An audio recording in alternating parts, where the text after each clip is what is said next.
Shalom, brothers and sisters. Shalom. We alive now, giving honor and praise unto the Most High, the Creator and the Maker of heaven and earth. My name is Yeshiah Yisrael of the tribe of Dan of the nation of Israel, and I am accompanied by the brother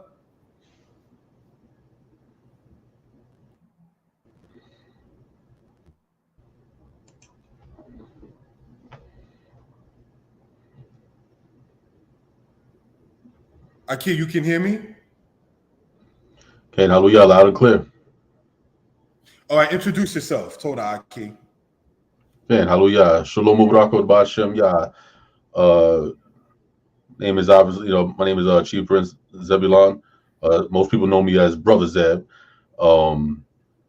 Obviously Hebrew Israelite from out of the Machane Yehuda, the Camp Yakad, Beni Zakin family tree.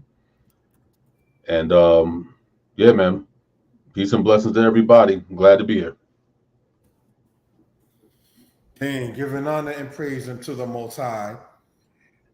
As the brother stated, Camp Yakad, Machane Yehuda. Machane Yehuda was a camp that was based out of Brooklyn, a branch, we may say, that came out of those who do know B'nai Zakim. B'nai Zakim being one of the oldest camps, originating, correct me if I'm wrong, in the Midwest, and wound up flourishing in New York. I personally come out of a congregation initially called Hashab, called Kol She'erit B'nai Israel, which was started by Moreh Yeshiah and then was co-founded, correct me if I'm wrong, by his assistant, Adonisha, both who have deceased. And I got a lot of my teachings in the language from Kohen Mikael when I was in Hashaba, mind you. And a lot of my history from a man named Chief Zebulon, who is now deceased as well. So one of the things we want to sit there and care to talk about is to present this kind of thing out to the people so the baton won't fall to the ground as if it meant nothing and so forth and so on. I asked the brother Chief Zebulon ben Lewi to accompany me in speaking upon the works that was done, not for arrogant purpose, not for haha, we did this, you didn't do that kind of movement, but rather a thing of being able to sit there and state where we came from, who set the tone for us, and our goals and some of the things that we do as brothers in the house of Israel. I sit or stand before you, depends on how you look at it, at the age of 42 years old. I know the brother Zebulun ben Lewi, a chief man in Israel, ever since I was 22 years old. So for about a good 19, 20 years, I've known this brother. And as we'll go over the PowerPoint, I'm going to highlight some of the things that the brother has put me on to as far as authorship, as far as getting your literature out there, as far as knowing how to deal in this particular case. So again, giving honor and praise unto the Most High, the Creator and the Maker of heaven and earth. It is indeed an honor to do this presentation with the brother, Chief Zebulon ben Lewi. If you may, brother, can you expound quickly, not that you're on the time limit, can you please explain what does the word Hedekah means? We already know Zebulun is one of the tribes, Zebulun from Zebel, meaning to dwell. But what is the meaning of the word Hedekah, please? Okay, Hedekah was and is, it was a kind of a composite name in the sense that it reflects how I came into this walk. The word hedek, head, daled, quoth, means to squeeze or to press. And obviously, Yah being the appellation of Yod Wahe. When I came, the funny thing about the way I came into the walk was that it was based on a wager with the elder who was my first enlightener, Chief Nathaniel, I believe he his title has changed as of recently, but Chief Nathaniel, we were having a discussion about music back in 1993. We were supposed to do some work together musically, a couple other brothers as well. The late Chief Hebron was one of them. We were all there talking about music. And then, of course, at that time, I was involved in other, another quasi-religious organization, Islam, Malachi York, all of that good stuff. And the conversation about God pops up. And Chief Nathaniel was like, yes, you don't even know, brother, that you're an Israelite. And I'm like, yo, I already know about the Israelites, man. Malachi York, Nubian Islamic Hebrews. I already know that, whatever the case. And he was like, yeah, but see, you don't know that you're an Israelite. There's a difference. And I'm like, yeah. But again, I'm in my arrogance, my 17-year-old self or whatever. And he was like, well, what if I could show you in the scriptures about the slave trade, of the African American, of the so-called Negro, whatever like that? I said, what?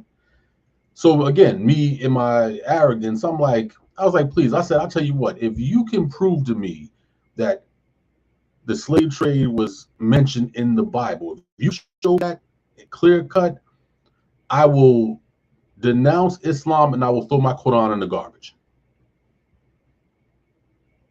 And that's how sure I was.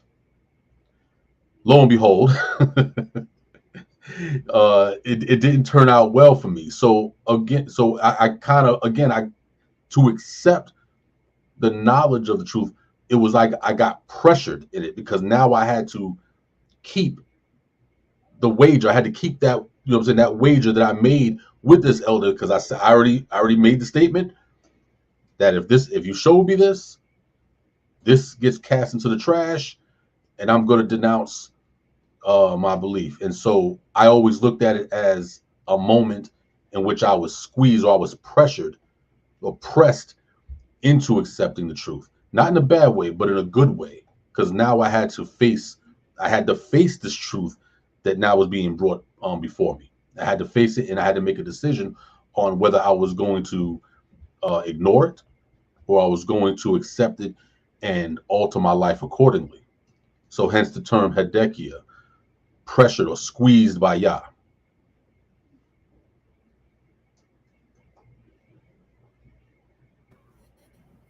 Kane, thank you for that. That's definitely a deep way and a deep reason on getting a name. I personally picked the name Yeshiah after formerly having the Hebrew name Emiel for X amount of years when I was 19. And I'm from New York. I met the brother Zebulun in New York. What made me pick the name Yeshiah was I'm walking down, for those who do know Queens, anything like that, and I'm walking down from Guy Brewer in Baisley Boulevard, going in the vicinity of toward Bedell in the Rochester Village area, for those who do know the area I'm talking about. And all I hear is pop, pop, pop, pop, pop, pop, pop, pop.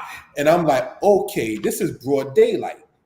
Right. And then I hear somebody screaming, why'd you shoot him? Why'd you shoot him? Now, come to find out, the person who was shot did not pass away. And the fool who wound up doing the shooting, for those who know that vicinity, this is the same block literally as on 113th precinct. What were you thinking, Judah, Dan, Natalie, Gad, or whatever tribe you're from?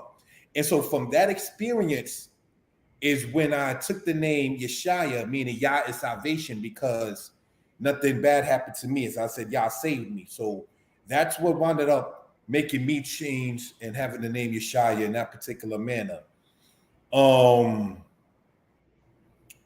So a lot of Israelites, they either have been given a name or picked a name. Either way, it's a deep thing. I can say this regarding the said names.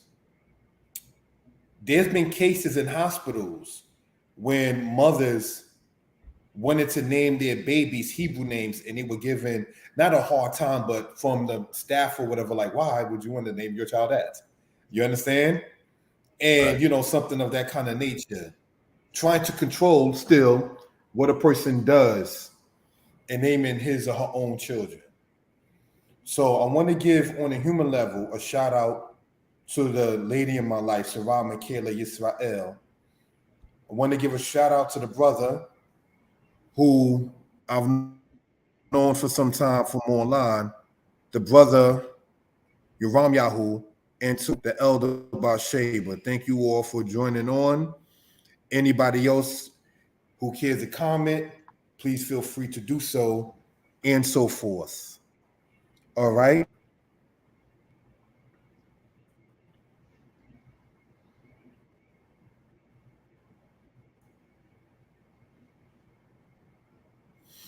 We are going to get started in this presentation. It is 32 slides. We are going to ask people not necessarily to pick your pens and your paper and pad. And this is not trying to play business, but pick up your phone, if you will. Go on Amazon, if you will. Support the brothers. That's part of what we're saying in this particular manner.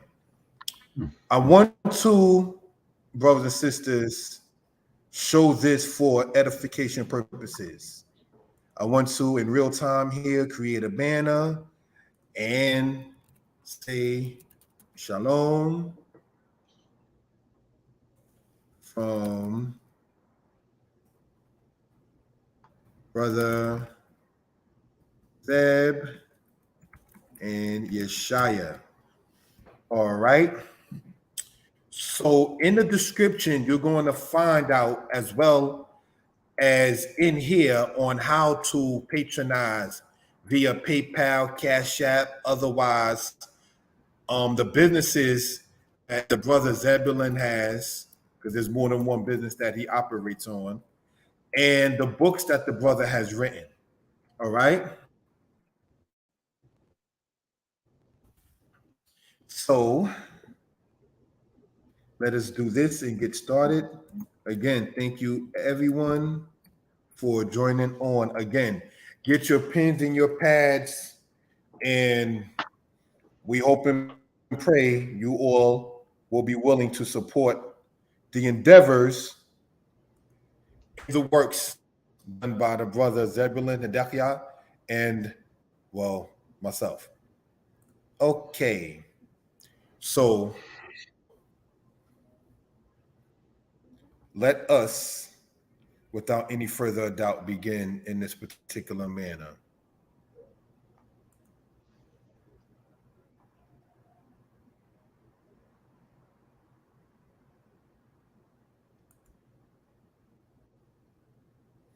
Can I remember, brother Yoram Yahu, you did purchase books. That definitely was definitely appreciated. Thank you for that, Aki. All right, so let's get started on this. Oh, but yeah, Let's wow. do what it I do. just Praise the realized. Most High. Wow, I just realized who that is. Brother Yirmiyahu, man. That's yeah. Shalom, shalom, shalom, Aki. It was good, brother. Okay. I got to pay attention to the comments here. Shalom. Can. Shalom. Give an honor to the creator of heaven and earth. This presentation and interview, discussion, lesson is presented to you by Moreh Yeshiah Israel and Chief Zebulon ben Lewi.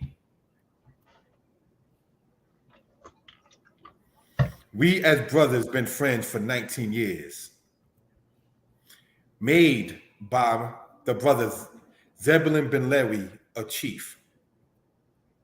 Now, what you're seeing right there is a picture of me in Harlem back in 2016. And what you're seeing next to it is the logo that I have, all right? Day Night Publications.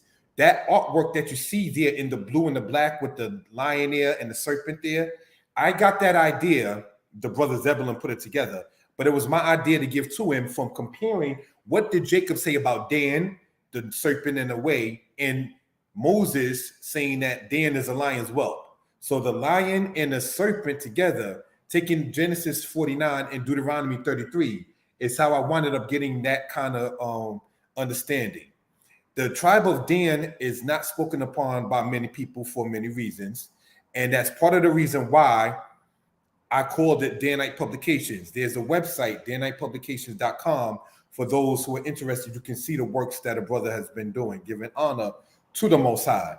The picture that you see there, again, on the right-hand side of it, was when I was featured on the channel Maccabees TV. And I was actually doing a lesson with the brother Mighty Hebrew. Much respect to him, who also did speak upon this channel in the past. All right. So we definitely just want to give a shout out to that in that particular case. Shalom. Over 5 years ago, the brother Zebulun Ben Lewi, a chief, made the website called danitepublications.com. The brother also taught me how to have pictures inserted in a document. Now, for those such as the brother Yoram Yahu, who actually had my book, when you begin to look and see the inserted pictures, by going into the text thing and then making a box and then taking a picture from your flash drive, the brother Zebulun Ben Lewi, he taught me that, all right, on how to do that. So for those into the writings, Egypt talking writing, I did that a lot. I did that a lot in that book. And I give, on a human level, honor to the brother Zebulun for even putting me on in that. Aki, if you ever care to just speak upon a matter, this is a discussion. It's not like I get the floor, you get the floor. We can discuss, as brothers and as men upon a particular manner and so forth. So if you have anything to say in this particular thing about the work you did concerning that website that you did put up, which is still online, thank you for that, and to the logo that you did, please speak on such. Toda. Okay, yeah, it's at that point in time, it was a learning process. There was like a large learning curve that we had to kind of deal with, because normally going outside of Israel, trying to find individuals to create websites, to publish books and all of these different things, this thing costs a lot of money. And so my thing was, well, I don't have a lot of money. So some things I just had to figure out. I had to go on YouTube. I had to go check this video and check this video, how to figure this out, how to do that, until I was able to get a grasp on what needed to be done. And as far, like I said, as far as setting up the websites and and the publishing element of it, again, money is always an issue. One thing we know, Solomon said it best: money answers all things. So we know that a lot of the endeavors that we want to get out there, endeavors that we want to partake in and push out to the people, we know that without currency, oftentimes these things cannot be done and brought to fruition the way that we would want them to be. So, we have to go and learn this information ourselves, either that or we're gonna have to come out of pocket real heavy. And I just wasn't gonna do that. So that was my platform, and I knew that you were trying to do the same thing. Like, okay, I'm not trying to spend $300, $400, $500 for somebody to put something together. So, was able to come together, figure a couple things out and make some things happen. Okay. Definitely respected. Toda again for your help on that. Next slide. Speak on your teacher, brother. This is you, obviously, but I'm going to ask you to take the time out now to speak on your teacher. Please do so. Okay. Chief of Chiefs, Naphtali. He, I had quite a few teachers in my younger years. I had my enlightener, Chief Nathaniel, the war chief. He was my enlightener. He was the one that, that woke me up, and then he brought me down to the camp, down to Yakad. And so, of course, we know there were plenty of teachers at that time down in Yakad. You had Chief Amos, you had Chief Prince Zipporah. At the time, he was Chief Zipporah. Prince Zipporah, Slockley. And of course, you had, Chief of Chiefs, and all of these men. And there was, of course, other men who would come through. Chief Prince Simeon would come through. Other teachers, whatever. But those three were like the center, and they all played different roles in my development. Chief of Chiefs was one of those elders and one of those teachers that was known more so for his character as opposed to necessarily scholarship. Like, he wasn't a man of a lot of words, but when he did speak, everybody listened. For me, he was the first example of Hebraic manhood that I had ever seen. And for those of us who may have not have been raised with our fathers and things, these things are important. Because again, we hear the term man, we hear manhood and all these things, but unless you actually see somebody in real time actually doing it, flaws and all, but still being a man, a 17-year-old looks at that and says, yeah, like, that is what I have to be. This is what I have to attain to. In fact, he was the elder who gave me the name Zebulun, because I initially named myself Asher. Because I was happy. I came into this truth. I was like, yeah, I'm happy. Okay, Asher. And and I remember this was like the summer of '94, and he said, no, I think how he is with his voice, like, no, I think Zebulun will be a better thing for you. And I'm like, as a 17-year-old, I'm like, well, like, why do you? And he said, well, as you get older, you'll understand it. You'll understand it. And he left it like that. He just left it. And of course, years go by and you begin to understand, like, okay, I get it now. That what do we do? What is the name? One of the characteristics of Zebulun is what? One who dwells by the sea and shall be a haven for ships. And so obviously I understood what he saw in me. I didn't see it back then, but he saw it. And that I would be somebody who would try to help individuals, those who are like ships who are lost at sea, and they come into a haven, they park or dock into a port, they refuel, they get everything that they need to get in order to move on with their journey, and they go. So for him, like I said, for me, that's what Chief of Chiefs represented for me. He was the face of manhood for me. Others had other elders who they looked to for those things, but for me, that's what I saw Chief of Chiefs as. And he's always been, from the very beginning, he was a father figure, and even up until his transition, we were always on the phone with each other and talking, and and me just being, well, not even talking, just listening more so, because there's not much that I can speak in his presence. I let him talk and me just soak up, his understanding and whatever. So I give praises to the Most High Yah for allowing my path to cross this elder, and may the Most High bless his memory and the memory of all of our elders. Cain, understood and respected. Giving honor and praise unto the Most High. I knew Chief of Chief Naphtali since I was 14 years old, same year that you mentioned, in 1994. And he definitely was a person who, as we get into the next slide here, in this particular case, same person, Chief of Chief Naphtali was a person who I give him shout out and do honor in my book.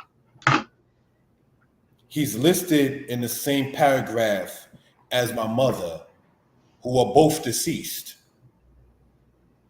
I knew Chief of Chiefs as a person that I can speak to and talk on the phone with about matters. Not to get into his personal business, which is not a bad thing that I'm not saying of him.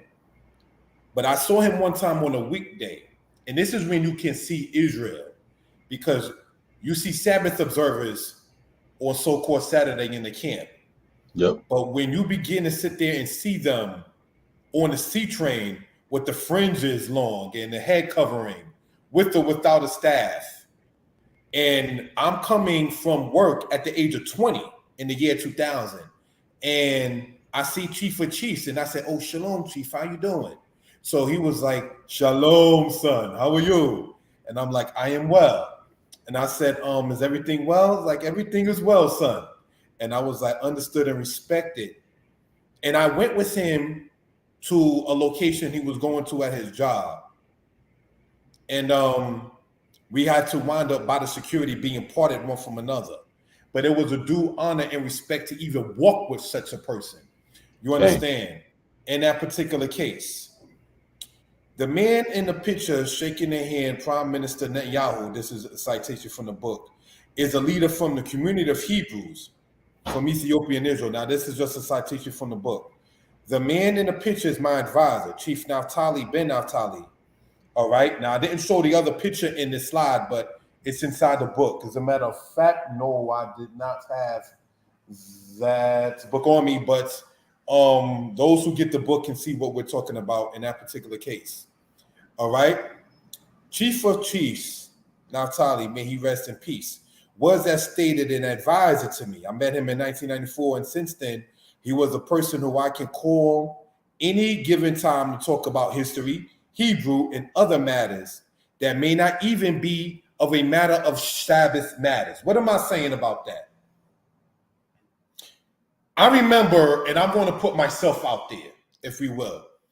And you know how you being an idiot when you know what the answer is, but you hope somebody co-signs your stupidity? That's what happened when I came to him with something in my 20s. And I said, Chief, is it okay to sit there and go in libraries and take books without permission and walk out? And he had a staff in his hand, and this is on a Shabbat, and this is no dishonor to him. He looked at me with the staff in his hand, and he stomped it on the ground. He said, hell no. I was like, oh, okay. See, that's the answer I needed to hear because I already knew what it was. We was already being taught that Yehovah stated thou shalt not steal. Okay. But what somebody wanted, in this case being me, I need someone to co-sign something that I wanted to do in my younger years. So I'm going to ask somebody whom I respect. But the person I asked was not a respecter of persons like, yeah, you know what, son, you go right ahead and do that and bring me some too. No, he didn't come at me like that. Right. That wasn't the angle in which he came to me with. Now, when do I point this out about speaking about things that have nothing to do with the Shabbat? He's deceased. May the Most High bless his memory. When my mother was among us, she had a situation with a family member. And I remember trying to console my mother and like hold her, wipe her face when she was mourning and so forth and so on. And I decided to call somebody who's older than her. This is not on the Shabbat, you understand? And I called Chief of Chiefs. And I said, Chief, hold on one second. I think if you can, please speak with my imam upon the matter. Let her speak her heart to you. This is real talk right here. You understand? I didn't put this in the book. You understand? And he said, Shalom, young sister, because my mother was younger than him. And my imam, my mother was in tears and crying, saying, Chief, this happened. Chief, that happened. And he consoled her. By the time they got off the phone, she was like, yeah, Chief, I understand and respect that. That is what I'm talking about. See, once it comes down to say something, we only meet on Shabbat, the day we told to do no work. Then you wonder why Israel ain't got nothing 5-6 years. If you only meet when you told to do no work, what do you think is going to happen? But that's neither here nor there. He was the kind of person that could be reached out to upon matters. And I knew of many elders in Israel to reach out to him because it ain't going to be a thing like women stay in your place, be quiet. That wasn't the case. I saw him as a person of wisdom in that particular manner. You understand? So looking upon it like that, much respect in that particular case. So for what it's worth in my books, he gets shout out in each of them. Giving honor to the Most High for having that kind of person even among us in our days and times. Okay, absolutely. Okay.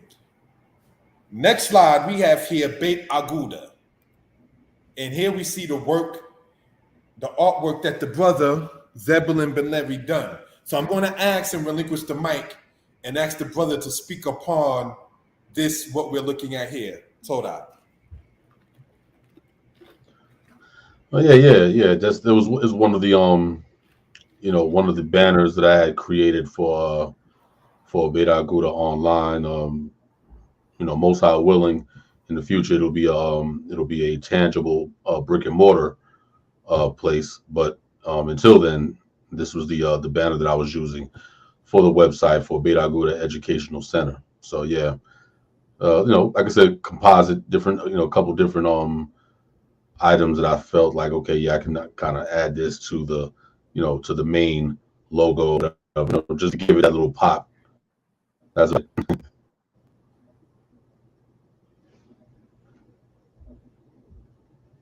Can, brother, can you please explain what does Beit Aguda mean in English?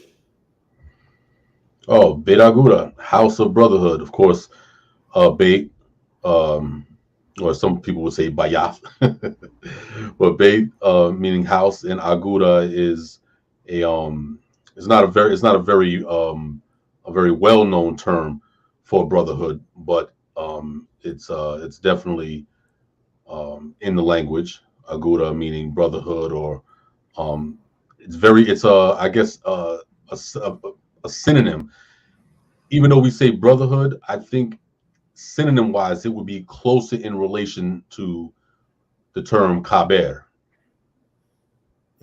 Kabir meaning friend. Understood. Kaber, friendship, close affiliation, association.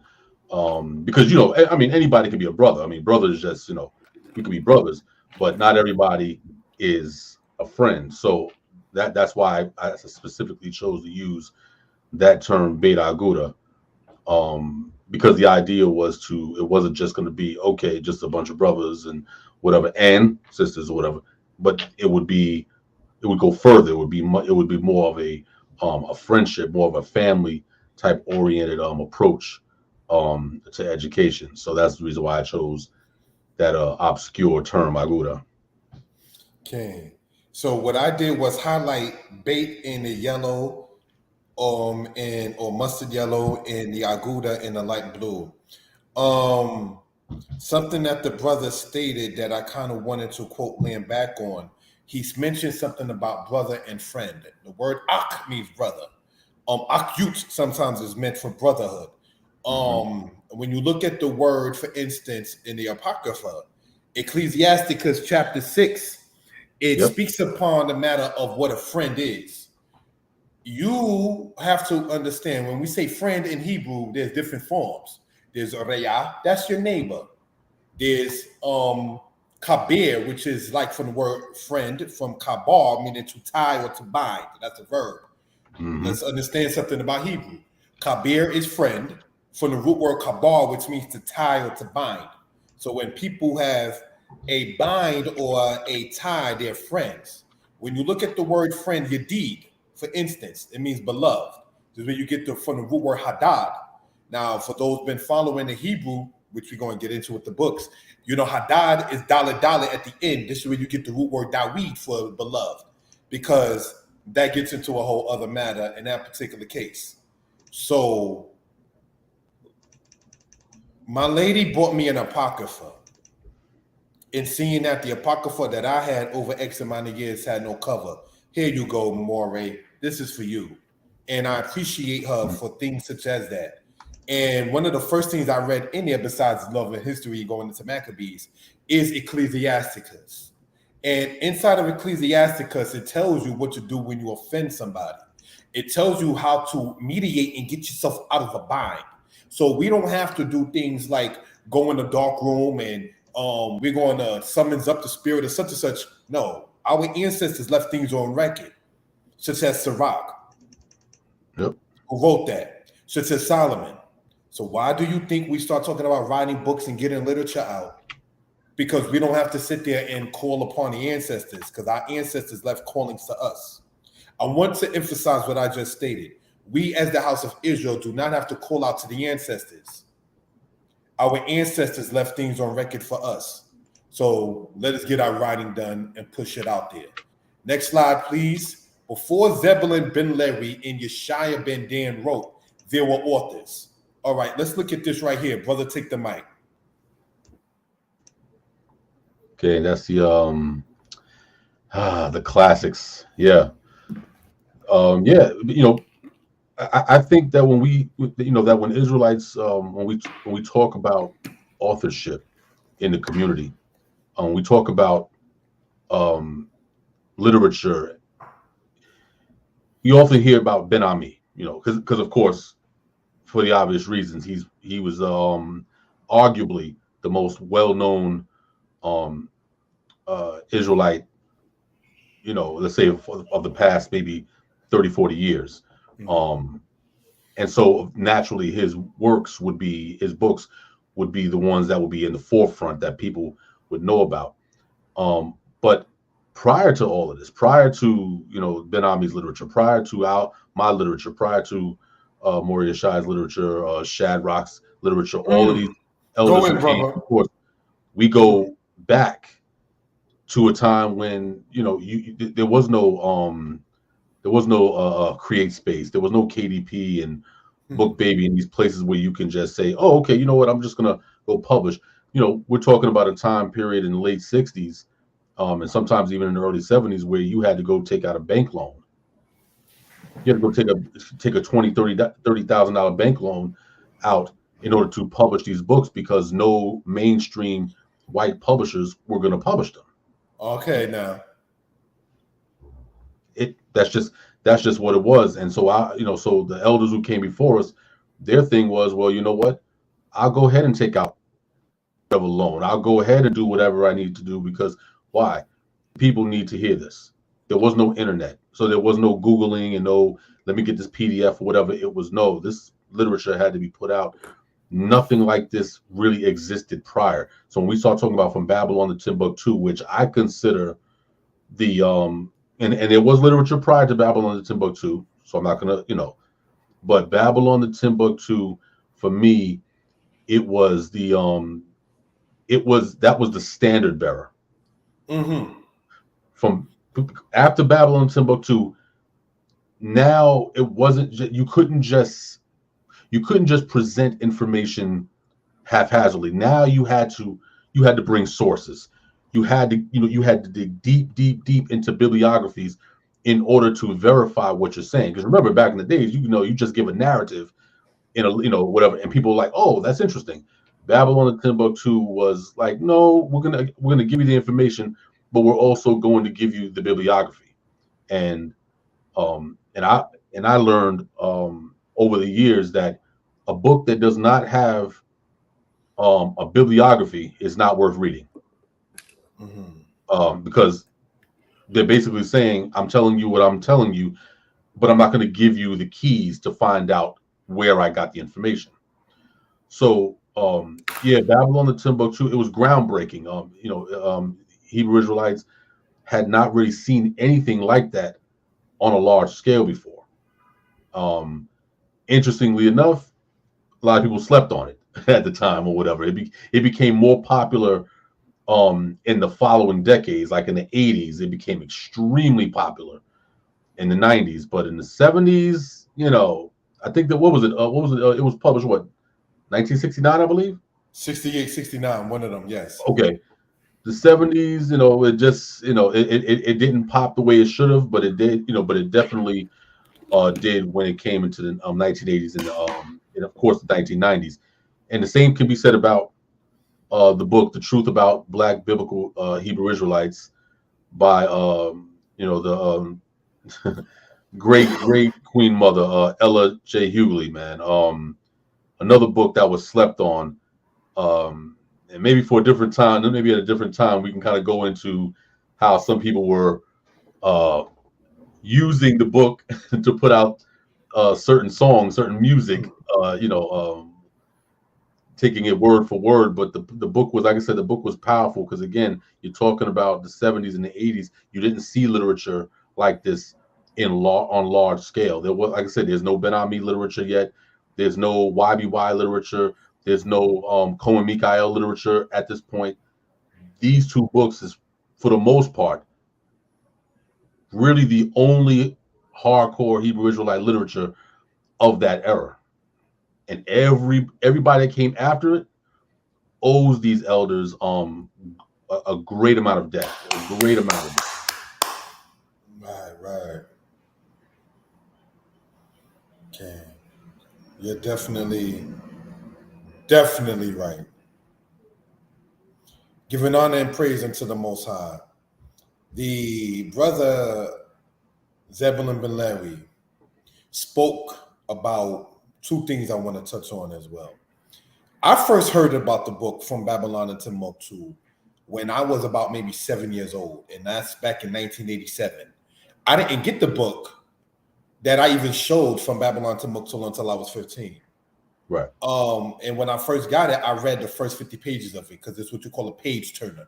There's some books that grasp you, and then there's some that's like, it's good, right, but it is what it is.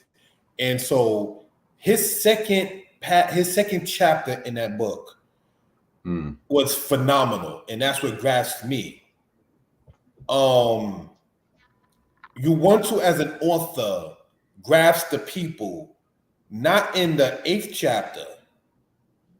You want to grab them in the first, or when I say grab, I mean in due respect, like get the attention. In the first or second chapter, I copied the style from Root of Windsor. May the Most High continue his life and bless it. From Babylon to Timbuktu, I took that kind of style and had the books, as you'll see later, from Assyria to America, from Averis to Alabama.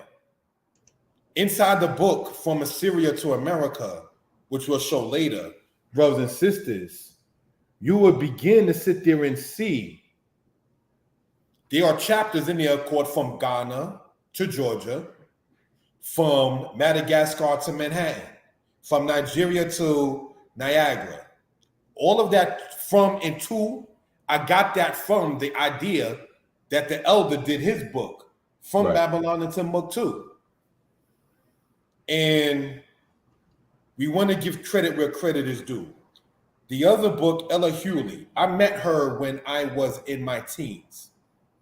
And we was on a bus ride, and it was very, very enlightening to hear her speak. And I'm thinking to myself, like, hold on, she wrote a book and things of that kind of nature. What are we doing as Israel when these people whom we're talking about are, not to get too personal, over 60 years old, and we are wasting precious time on fake book? Meta. Right. Take your post and you can make a book out of it. There's an easy way to get your stuff copywritten. The other thing I want to talk about is the brother mentioned bibliography. Obviously, say if you write a poetry book or a haiku or a soliloquy, that's a little different regarding a bibliography. But if you're talking about something like From Babylon to Timbuktu, Valley of the Dry Bones, and the books that the brother Zebulun and myself wrote, or the books that Kohen Mikael wrote before Zebulun ben Lewi and myself wrote, Israelites and Jews, a significant difference, and things of that kind of nature, you need a bibliography to respect your audience. Okay. Respect your audience. So definitely go online and get those books that you see there. All right, next slide. Speak on your business. Explain the importance of minding your business. Thank you. I don't know exactly where you want me to go with that particular speak on your business, explain the importance of minding your business. Are we talking literally, or are we talking figuratively? Both. And I want to state this. I remember first being told to mind my business when I was 9 years old. That's the first time I was ever heard that as a child. And I respect our dialogue as brothers. And I was 9 years old, and I guess that the elders at the time felt that I was getting in too many grown people's business. And I was told, mind your business. I started reading encyclopedias. Now, 12 books later, from age when it was first dropped in 2016 to now, a brother told out to the Most High has 12 books out, because that's what I was doing. I was minding my business. See, when you're not minding your business, you don't accomplish things because you're in everybody else's business. It says the fool's eyes is at the end of the earth. Meanwhile, there's certain things that's supposed to be handled. So in minding your business, what I mean is mind is like guarding or watch or keeping. Shamar is the root, as you and I both know. So what I mean is that is when you are guarding or minding or watching your business, that's a beautiful thing. We may think it's a rude term. We may think it's a thing to put somebody down. But I remember taking it, being told that at 9, mind your business. And I've been doing that since, thinking the Most High. So that's what I mean when I'm asking you to speak upon yours, Aki. Okay, now one thing that we know dealing with the internet age is that the internet age generally and social media era specifically has pretty much changed the paradigm of everyday life for Israelites.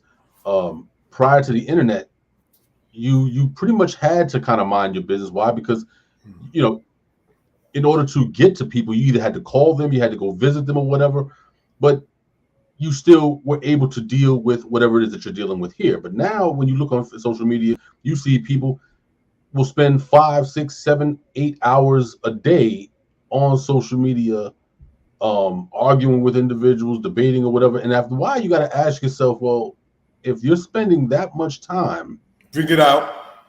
Right. If you're spending that much time on Facebook or on Twitter, then what else are you doing during the course of a day? And not just what you're doing, but what are you doing that is significant for the community? Like, what are you contributing to the community that not only is going to benefit them now, but what are you doing for the community that's going to survive you in this life? That when you transition out of here, will you still make a difference to people's lives? And it's impossible to do that if you're online bickering all day. Bring it out. Because when you're on the timeline, whatever you put on the timeline, guess what? Give it about 5 or 10 minutes, it'll disappear. It disappears. It just goes away. But books, putting out books, creating businesses, these are things that survive you. This becomes your legacy. They're like your children. You will transition away, but these things will remain, and they'll still have an effect on people long after you're gone. I mean, the fact that we have the Tanakh is proof of that. Yeah. You have individuals in there that have been gone from this plane for 3,500 years. Melech Dawid has been gone for the better part of 3,100 years, yet we still speak of him as if he was here yesterday. His life still resonates with Israel. Solomon's life still resonates with Israel. Moshe, Ezra, Nehemiah, all of these individuals, their lives still resonate today, over 3,000 years later. What are we doing in our day and time to affect that type of change on people's lives? Or are we going to be like the Israelites who are not even mentioned in the scriptures, but we know they existed, they're just never mentioned? Are you just going to disappear off into history? Or are you going to do anything? Are you going to do some things that are going to be significant to the people? And if that's what you're trying to do, mind your business. Okay. Understood and respected. The brother mentioned something about if I want to land back, because we don't piggyback in Israel. I want to land back on something the brother said about bickering and the time consuming, say, or Facebook or any of these other platforms that people go. Sometimes it seems that it says in Proverbs, they rest not unless they cause some to fall. Your whole premise seems to just be debate. And when you look at that kind of thing and that kind of spirit, you got to look at 5 years later, some of them are still debating. 5 years later. Within the course of 5 years, and my daughter is 15, I saw her in 5 years, not to be disrespectful, but we who know about children, go on herself, use the bathroom, couldn't make it to the bathroom, said, you know what, I'm going to stand right here and go right here. That's the first time when she was about maybe 3. And that's the first time she ever heard of what pine is. Take this sponge, wipe it up, which you just stood in front of the restroom and did. You're going to clean this by yourself, and I'm going to watch you. And then you understand, just using it as an example. So within the first 5 years, a human being learns how to walk, talk, learns how to play, knows how to play people, knows who they can get what from and get over on. They learn that within their first 5 years. And you mean to tell me that you got grown men and women who have been on Meta or Facebook and been debating for all this time, and meanwhile, a whole human being's been born and learned how to sit there and pick up their own book bag and say, my homework is done by then. We can't be serious. Okay. And to your point, there are debates right now that I see going on, and not just the big time debates, just even the back and forth head wobbling on social media that I've seen, that I remember when some of these debates were happening when my son was an infant. Okay. My son is going to be 12 years old this year. And it's not just the same debates, but it's the same debates with the same people within the same Facebook groups. So they've been in there for the better part of a decade, going back and forth about the same thing. And at some point, you got to stop and say, okay, you know what? And again, I like to quote this because it's one of the truest statements that I've ever read in my life. And as it turns out, it comes out of the Quran. It is a surah called Al-Kafrun, to the non-believers. And it just says, I do not believe what you believe. You do not believe what I believe. I will not believe what you believe.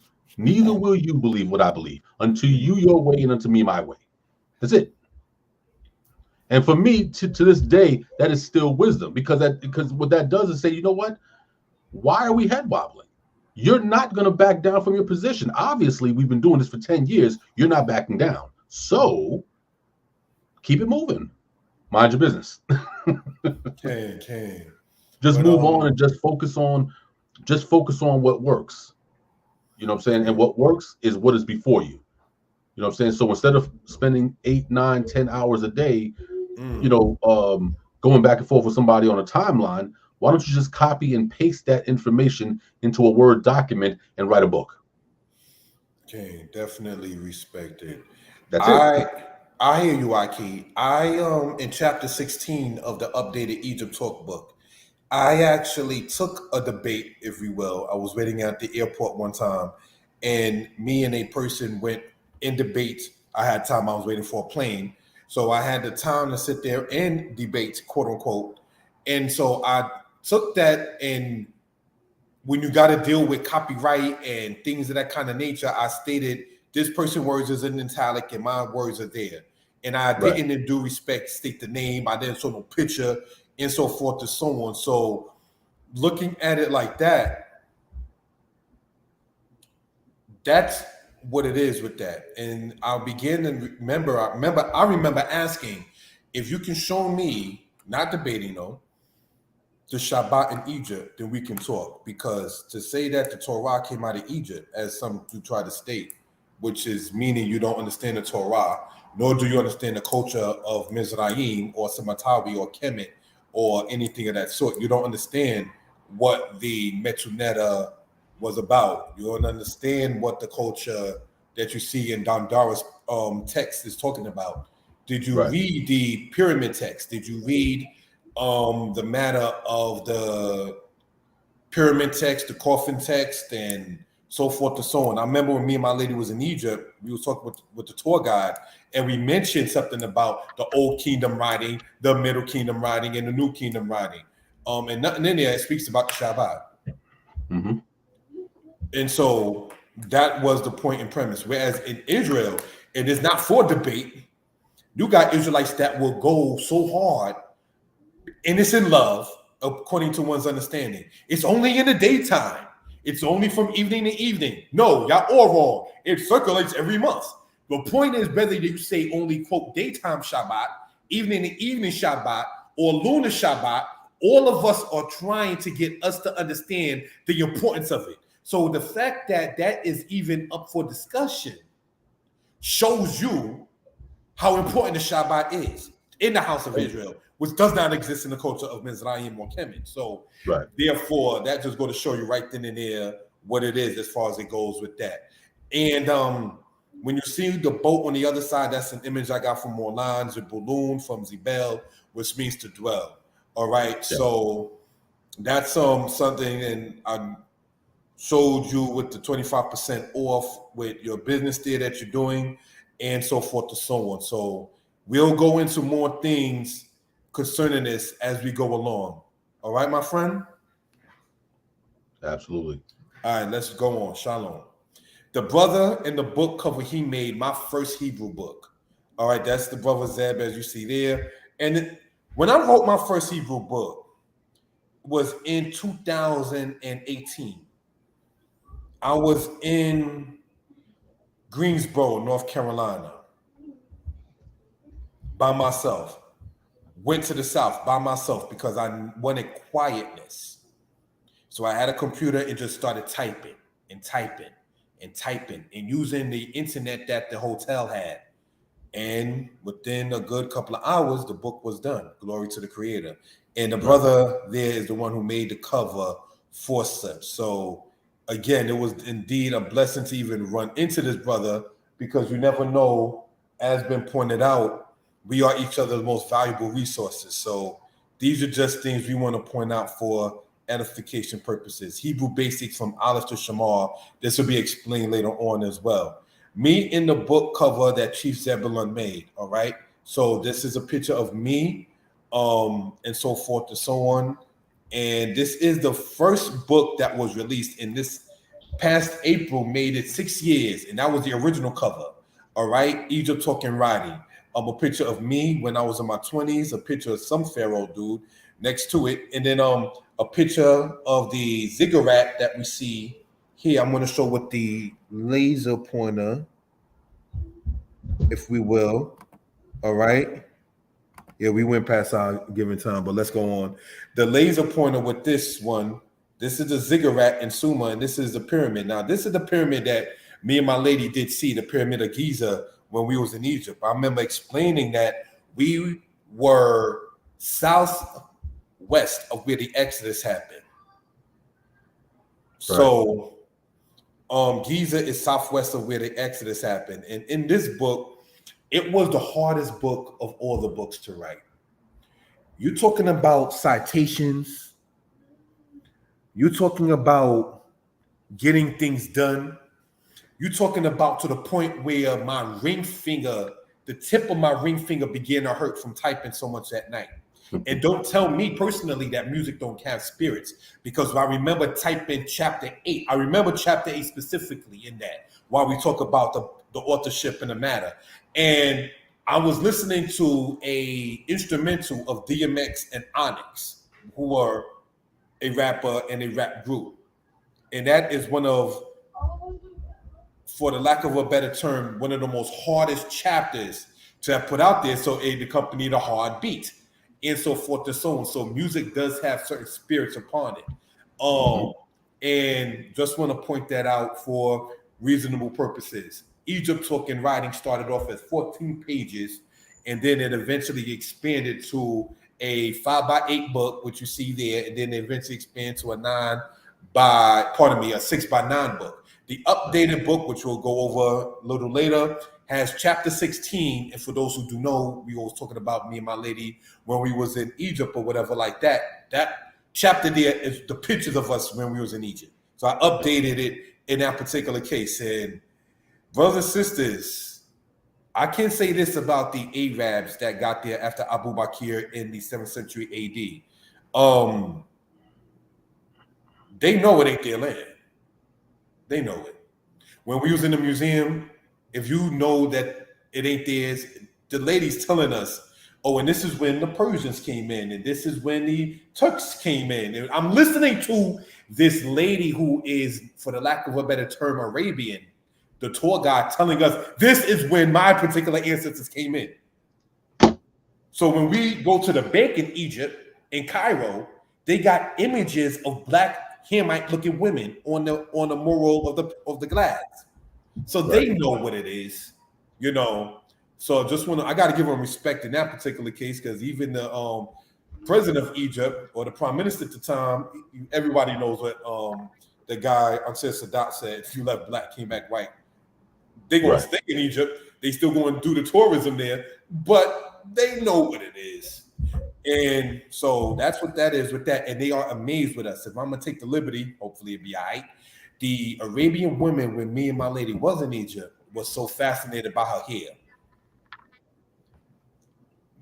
Okay. We are light to the nations. All right. So let's go on.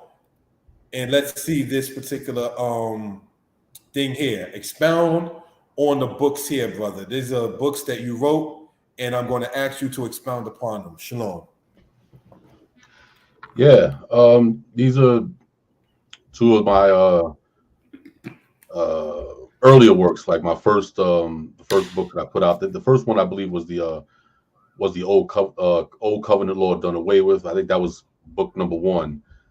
And then I believe an authoritative chronology of Hebrew Israelite history might have been number 3. I feel like there was it might have been number 2, but both of them, both of these works, they were birthed out of a necessity.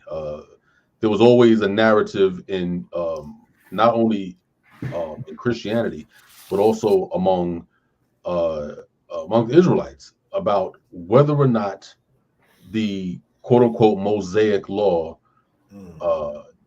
is still relevant in this day and time, especially in light of the rise of Christology. You know, when you have the narrative of Christ or Yeshua, Yahweh, Yasha, if you have the narrative that this individual came along and somehow or another nullified the keeping of the law in and replaced it with grace, if you will, it becomes problematic, because you're opening up the door for individuals to freely sin, to freely rebel against the very law that has gotten them into captivity to begin with. So the question, of course, you know, was the Old Covenant Law done away with? I spent probably most of that book just utilizing the New Testament literature to illustrate that, in fact, even in the New Testament, you can't find that doctrine, the doctrine of law abolition, if you read it very carefully. So there was no law abolition. The law still remains as is. So that was the whole point of that book. The second one, or the first one, based on the screen, an authoritative chronology of Hebrew Israelite history, that was born out of a necessity as well, and that is that most Hebrew Israelites, doesn't matter what camp they're from or whatever, many of us were utilizing Christian chronologies in order to timestamp our history. Most of our chronologies, our chronological vantage point of history, comes directly from Archbishop James Ussher. Mm-hmm. Why? Because his chronology centuries ago was so popular that in most of the King James versions of the Bible after the 1611, most of those Bibles, they added James Ussher's Archbishop James Ussher's chronology to the end of the Bible. So when you picked up a King James version after the 1611, his chronology was right there in the back of the book, right there in the back of the Bible. So most people were like, well, clearly, you know, this is the chronology of the Bible. The problem with Archbishop James Ussher's computations, or the years that in which he was assigning to certain biblical events was that he wrote it at a time in which there were no significant archaeological digs in the Levant. There was no archaeological digs in Avaris, in in Egypt. There was no significant archaeological digs in Palestine. So much of the literature, most of the information that he was going off of in that time period, it was based on the information that was available to him. But we're talking about 400, 500 years ago. Mm-hmm. Mm-hmm. And so we know this. So there are things that we know today. And one of the most, for me, one of the most important books that I've ever read, and it was part of what influenced me to do an authoritative chronology. It was the book by David Rohl, Pharaohs and Kings. Because now you see this significant archaeological dig in the Avaris region of Egypt that not only showed that the Exodus had to have happened, but that the timeline that Archbishop James Usher gave was completely off. And this is the reason why scholars were denying whether or not the Exodus occurred, because they were busy looking in the era of Ramses, and they should have been looking in the era almost 200 years prior. Mm-hmm. So when we find this, when this literature now comes out in 1995, 1996, this completely changes the entire dynamic of biblical chronology and how we view these events as they come down the Bible timeline. So my thing was, well, whatever the Christians are following, that's their business. As Israelites, we need to have something that's a bit more accurate, that's more in alignment with modern research and not archaeological digs that were done in the 1400s. And so not only setting up the chronology, but also connecting biblical chronology to the modern Hebrew Israelite movement in this diaspora, because oftentimes we get lost from, like, after 70 AD, between 70 AD and the transatlantic slave trade. Most of us really don't know what the Israelites do. We don't know where these Israelites were even at. Many of us didn't know about the empires of Ghana, and that this empire was rampant with Hebrew Israelites during this era. Madagascar, rampant with Israelites. So, this was a work to try to connect the biblical history with Israelite history in modern times, and to bridge it and to show what happened in between those time periods. So that was the purpose of that book. Okay. Honor to the Most High. Okay. Next slide. Yeah.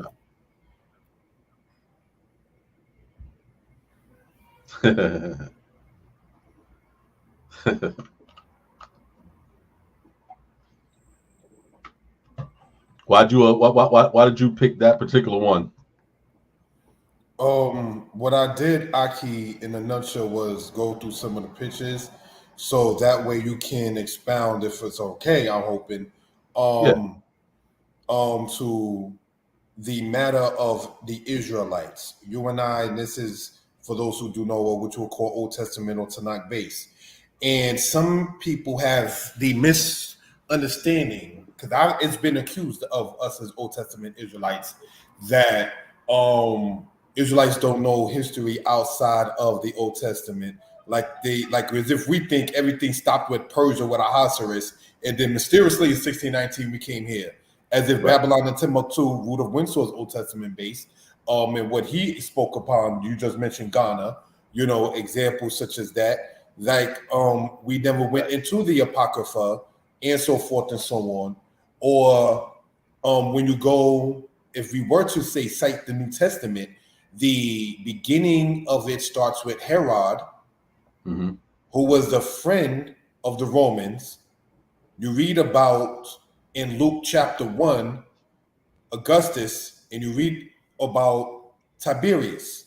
Right. So that gives you a regnal dating of what time frame is talking about in that particular case. So that's why I picked that in part that slide to go over. The brother states, I don't believe it is to be a coincidence that the first attempts to canonize the quote Bible were done immediately after the Second Israelite War against Rome and the subjugation of the Pharisees, scribes, zealots, and Ebionites.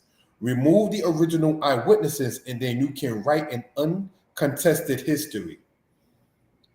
Yes, sir. And when you look about the matter of the scribes, who were also in history known as the Sadducees, the Pharisees, the Zealots, the Ebionites, and so forth and so on, they were political groupings of people that have to be known and understood in their own era and time. That's why that statement that you made was put upon there to show that Israelites, while we're speaking upon not to be arrogant, we hope we're not coming off as such, so we can speak upon the works that we have done, and while giving honor ultimately and first and foremost to he who created all things, the Most High, and giving honor on a human level on how we have to raise the baton even in authorship. I did a teaching on this channel with the brother Mighty Hebrew. And when I was putting the slides together that he gave me for the PowerPoint, it made me think in the rap world about the matter of Cuban links by the Wu-Tang Clan, namely by, I think it was it Raekwon or Ghostface, one of the two with the Cuban Links album. And it took me back to when I saw Kumo D defeat Busy B Starsky back in 1981 when I was a baby. I saw it on video, obviously. The bar has been raised. Just as much as when Rudolph Windsor came with his book, we couldn't come with something without a bibliography. You couldn't, and I say this in due respect, you couldn't bring camp teaching and then put it inside of a book and then present it at a college. Mm-hmm. The bar was raised with Rudolph Windsor in that particular manner. So you couldn't downgrade anymore at that point. It just had to be an upgrade in that particular case. And so the study, the authenticity, the respect of your audience. In the book From Babylon to Timbuktu, Rudolph Windsor stated that, if I'm paraphrasing, that he thinks it's disrespectful for someone to respect a person as a customer, if I'm paraphrasing right, or a reader, and they don't even let the person know, well, this is where I got it from. One of the things with Dr. York books, I remember seeing the Nuwabians on the Coliseum block in Queens in New York City, for those who know the vicinity. It was always, just check it out, brother. Just check it out, brother. Which is nothing wrong, because Solomon did say the prudent man looked well to his going, but you don't have any kind of avenue for me to go and sit there and check it out. You can keep your book. Give them a guide, because they're going to, quote, believe it or hear it or acknowledge it. Acknowledging is a part of knowledge. They're only going to do that if they care to. So at least cover your own self and give a bibliography, state where your sources came from, and so forth. Right. Next slide. Expound on the books here, brother. Thank you.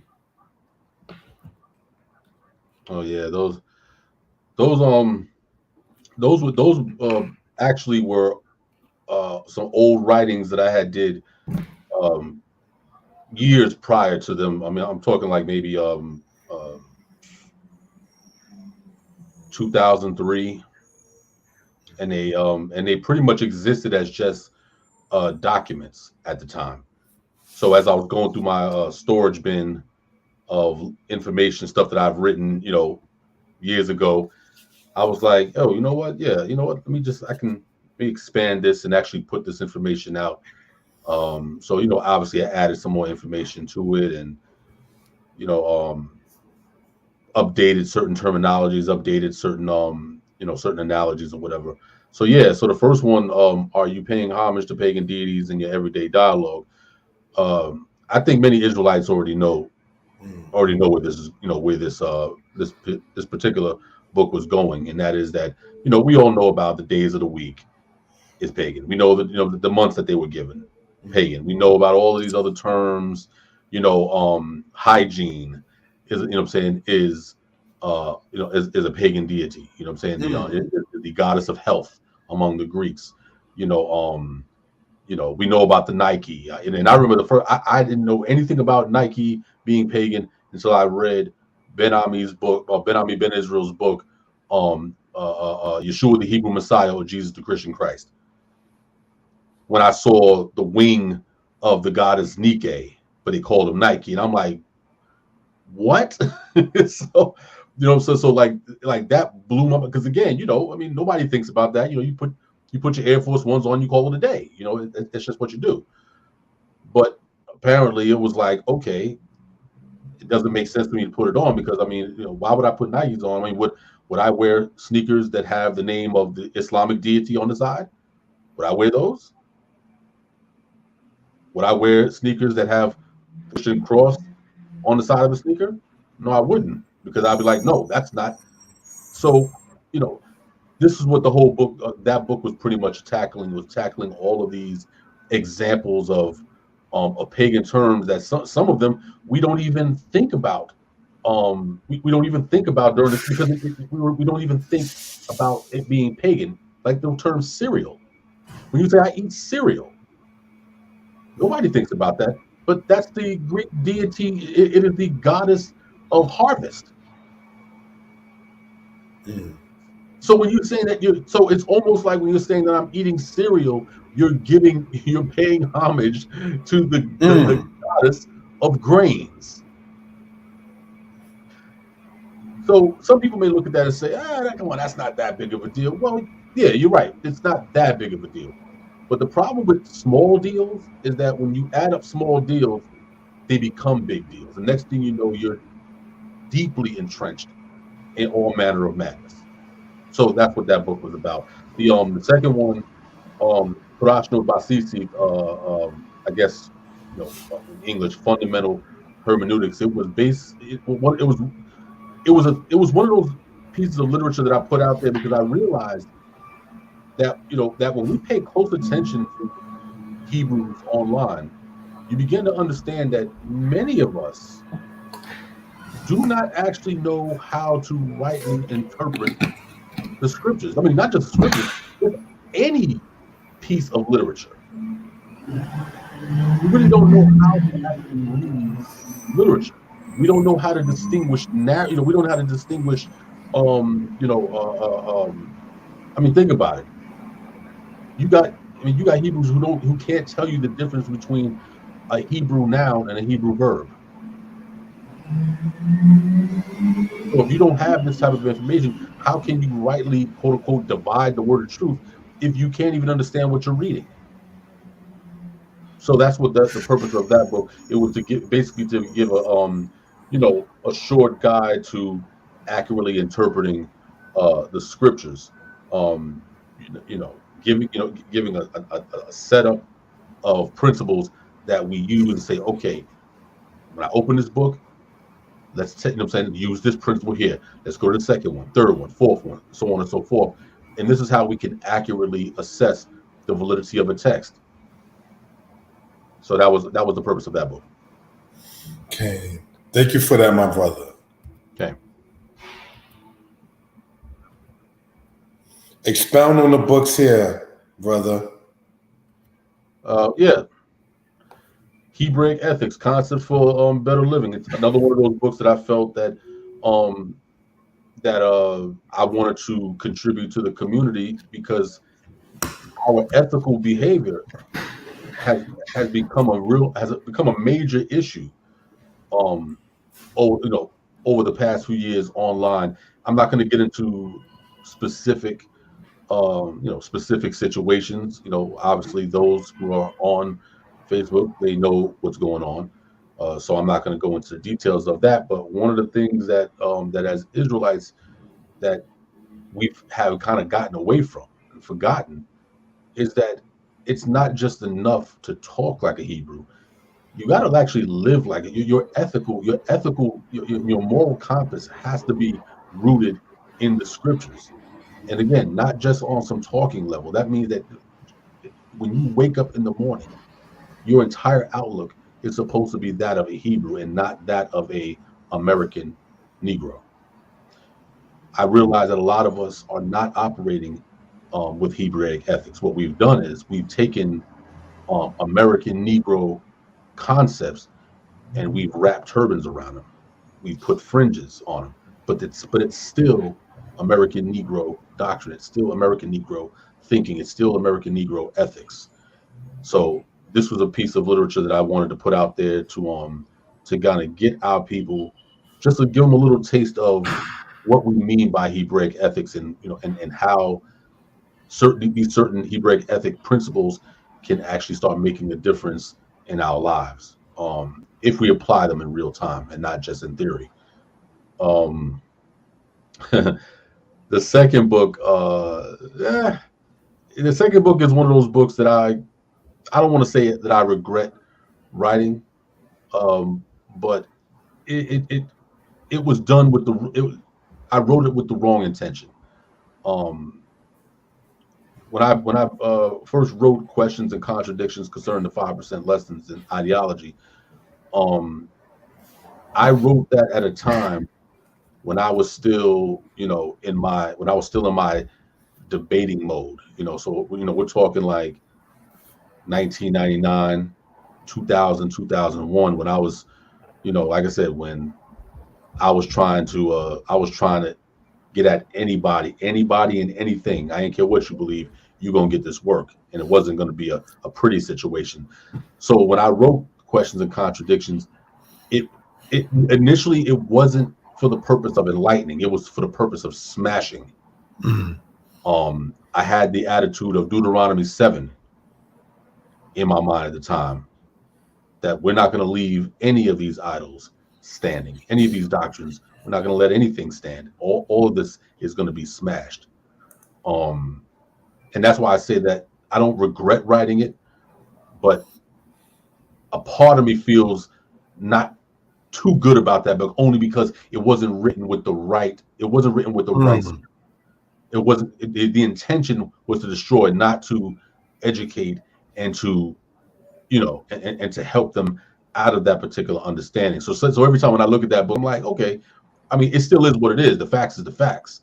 But I just remember, writing it and not being, with the right spirit attached to it. But that's what that that's what that book basically deals with. Okay, thank you, my brother. All right, next slide. Hebrews in Hebrew attired in letters.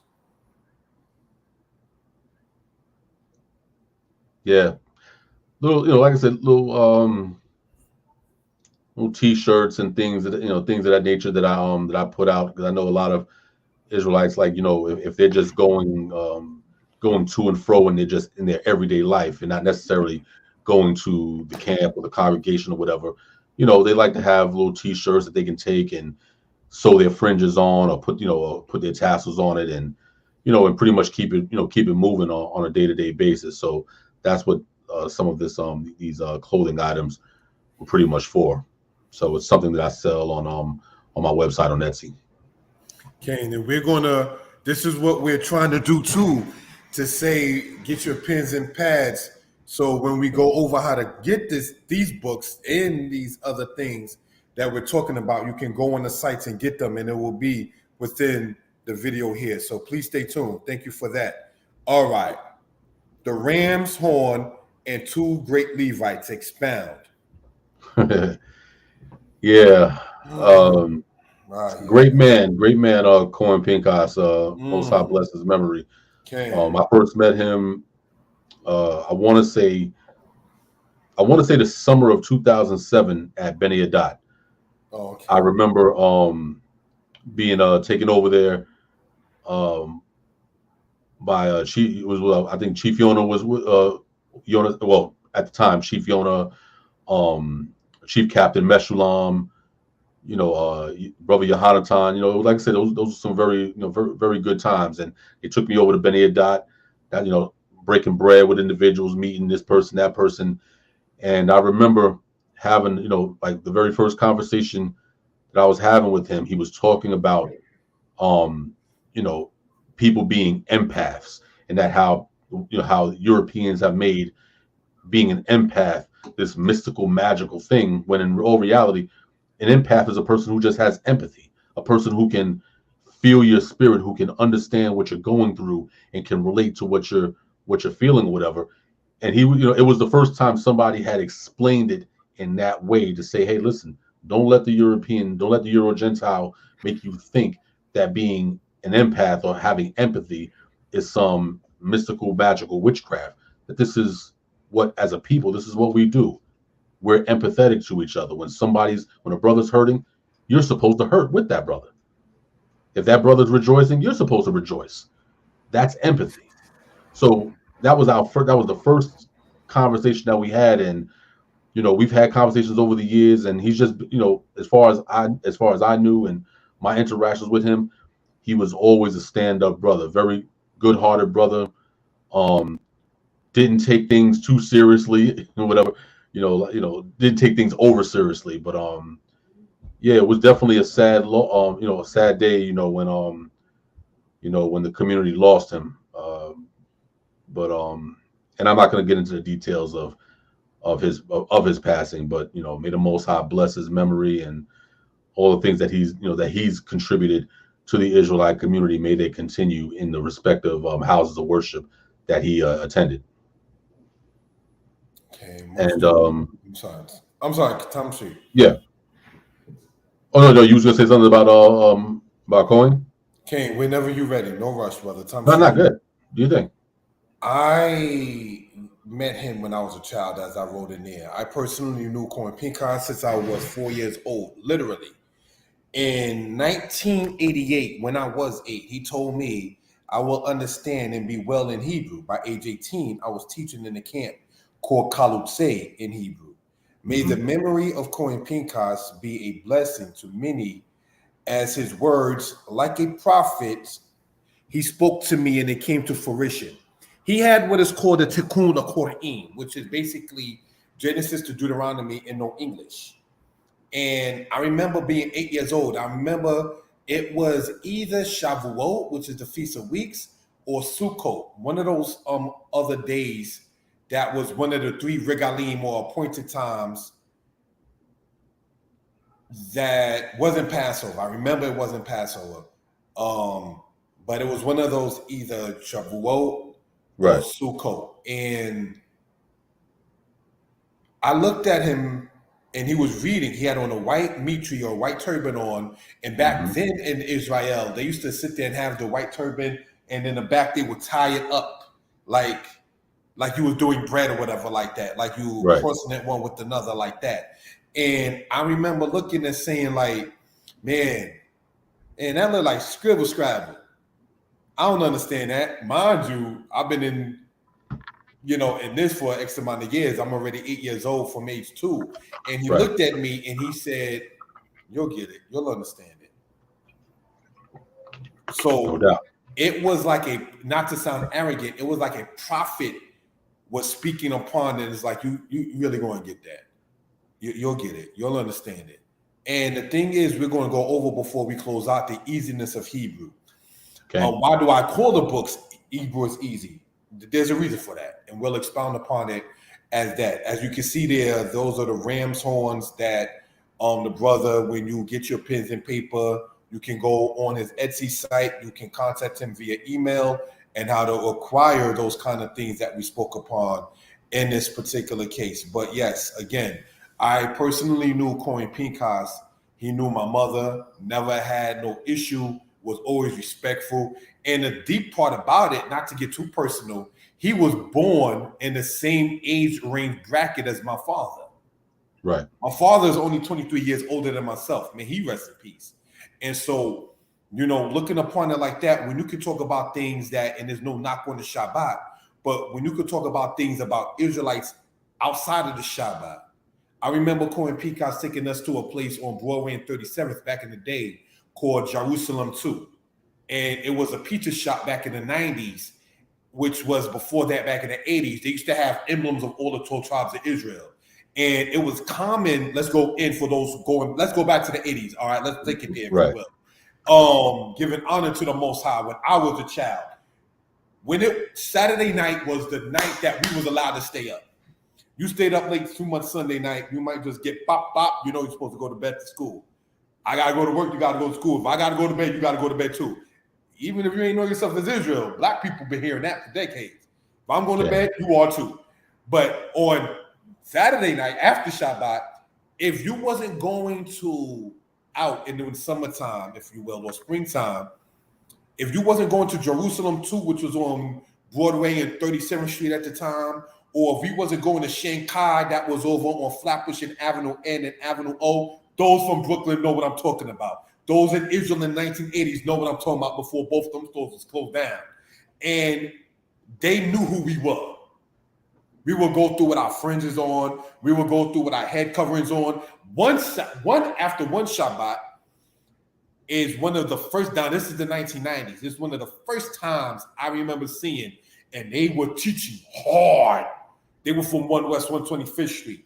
And a group of us who were in our teens saw them being grown men with their staff standing in the street on 42nd, what they call the Allen, by 42nd and Broadway, or 44th and Broadway, actually. There's an area there, they got a little police station there now, but it was called the Allen, for those who do know that area. Right. And we see them teaching very, very hard. Some of us was like, let's go debate, and then others was like, that's not going to look good in the eyes of Esau or Japhet, whatever you call it.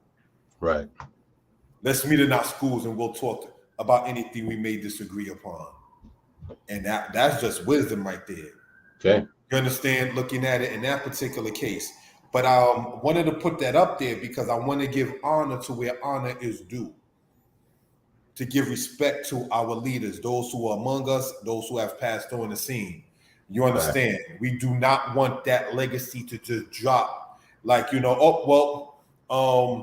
man lives, breathes, dies, and his soul returns back. But there's a purpose in that soul when it was here. So though we know that we don't have to call upon the dead and everything like that, we definitely want to give respect where respect is due. Next slide.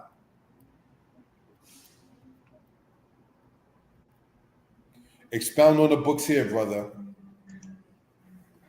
Oh, yeah. The first one, thoughts and observations, my views pertaining to the truth in everyday life. This was, believe it or not, this was nothing more or nothing less than a collection of Facebook posts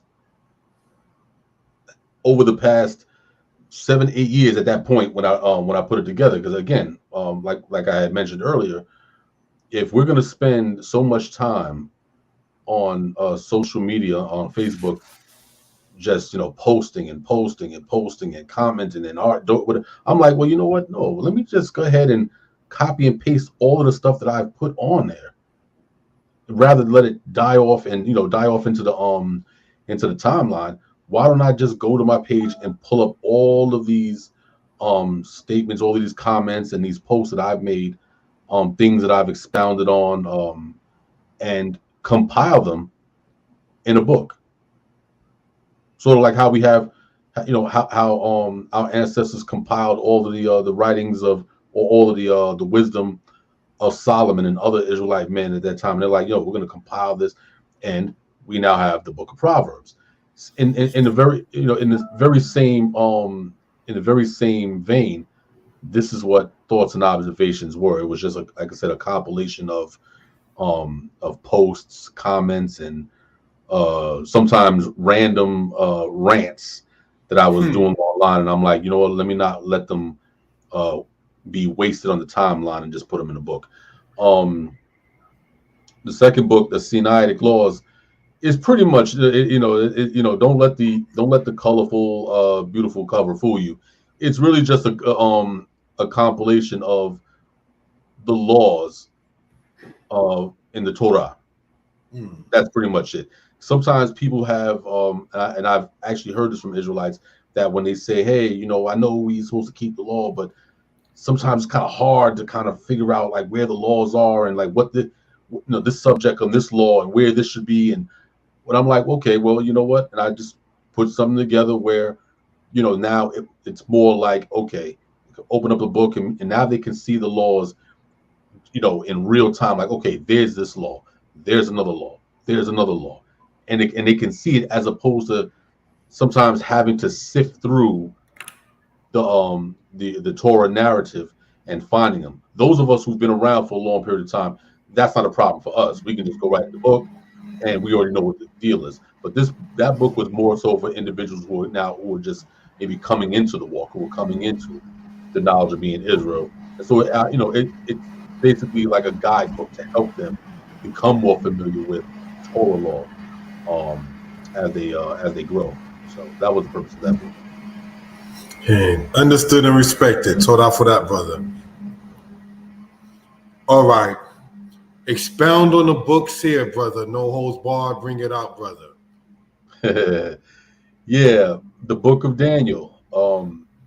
This, believe it or not, this book was supposed to be a test run for a much bigger project.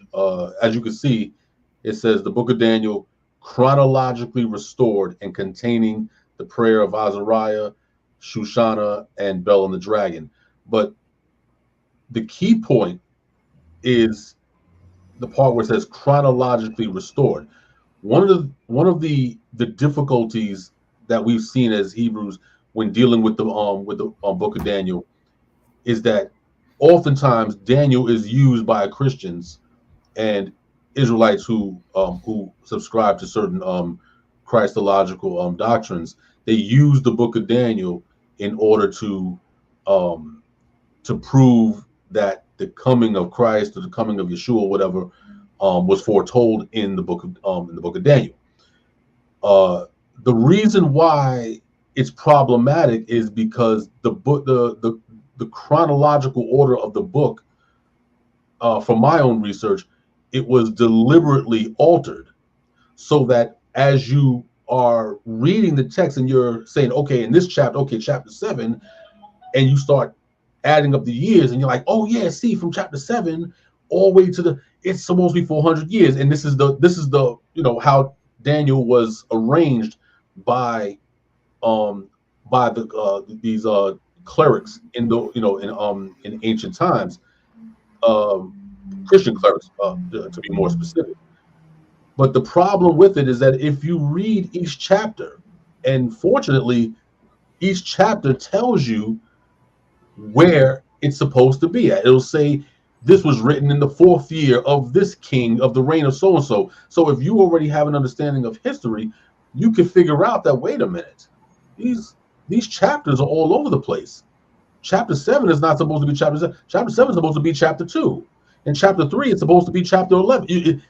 So the chronology is all over the place. And when you actually put the book in chronological order, you come to find out that the quote unquote messianic prophecies that you read about in chapter 7, if you do the timetable, it actually doesn't take you to the 1st century. It takes you to the time of the Maccabees.